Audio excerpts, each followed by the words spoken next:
শেষ হয়েছে ইউরোপিয়ান ফুটবলের দলবদল। এবারে গ্রীষ্মকালীন দলবদলে প্রিমিয়ার লিগের ক্লাবগুলোতে যা হয়েছে তা নিয়ে ভক্তদের উন্মাদনা ছিল চোখে পড়ার মতো।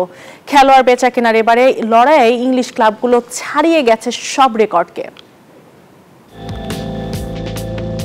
গেল মৌসুমের শেষ থেকে শুরু করে নতুন মৌসুম পর্যন্ত নিজেদের দল সাজাতে ইংলিশ প্রিমিয়ার লিগের ক্লাবগুলো ফুটবলার কেনাবেচায় যা করেছে তা রীতিমতো বিস্ময়কর, যা ছাড়িয়ে গেছে অতীতের সব রেকর্ডকে।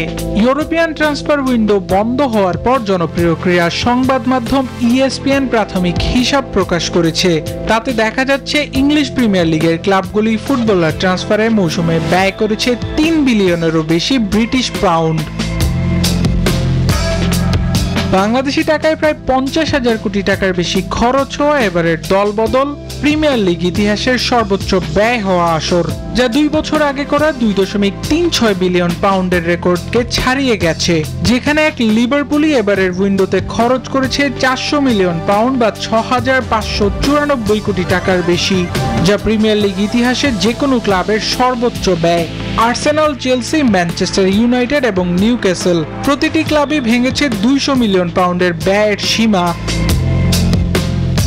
দলবদলের শেষ দিন সবচেয়ে বড় চমক দেখিয়েছে লিভারপুল। রেকর্ড সাইনিংয়ে নিউক্যাসল ইউনাইটেডের স্ট্রাইকার আলেকজান্ডার ইসাককে তারা কিনেছে 120 মিলিয়ন পাউন্ডে।